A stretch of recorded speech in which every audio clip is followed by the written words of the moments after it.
Hello everyone, welcome to Scardia.com. I am your educator Dr. Lara Munir. Today we are going to delve into the world of cardiology and discuss in detail the heart murmurs.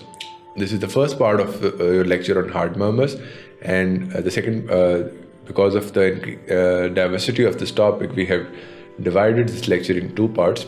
The first part is this, and this is going to be followed by the remaining of the second part. So let's give you an outline or how we are going to approach this lecture.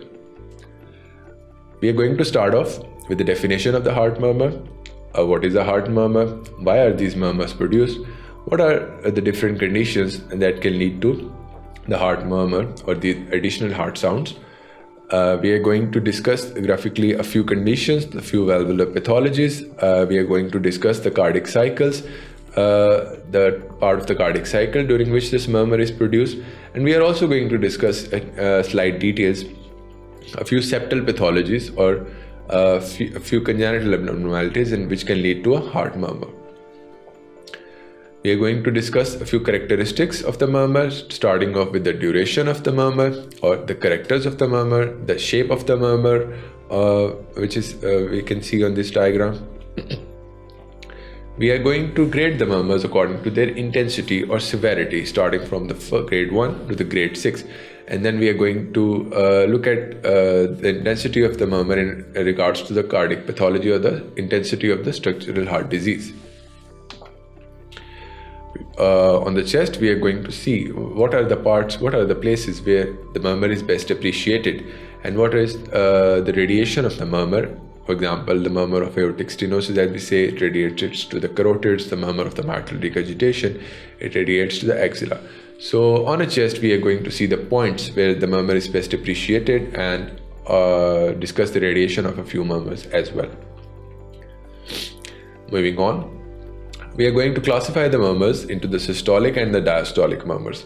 And this part of the lecture basically deals with the systolic murmurs. We are going to further classify the systolic murmurs into the early, the late, the mid, and the holosystolic murmurs.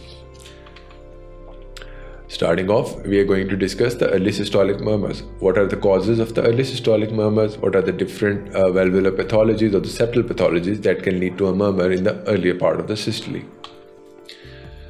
Following on the same pattern, we are going to discuss the murmurs occurring in the middle part of the cardiac cycle or the middle part of the systole.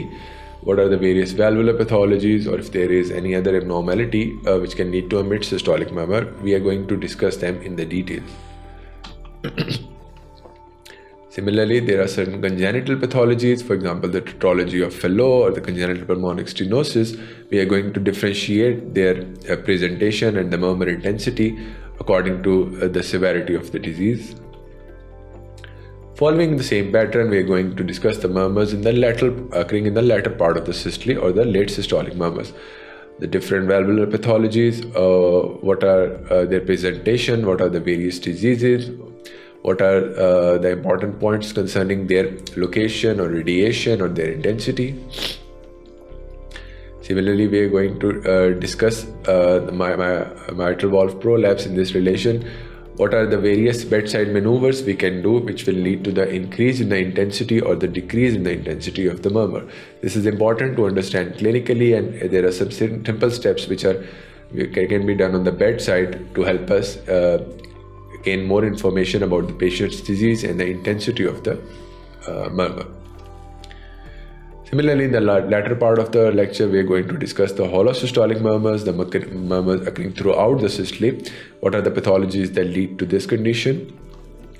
And in the end, we are going to give you a flowchart diagram to make you understand various steps involved in differentiating the various causes of the holosystolic murmur, the valvular pathologies or the septal pathologies. How do we differentiate them in a stepwise manner clinically, and what are the different definitive diagnostic techniques which we employ to definitively diagnose the conditions causing these murmurs. So, to watch this complete lecture and thousands of other medical lectures on different topics, log on to Scardia.com and start your free trial today.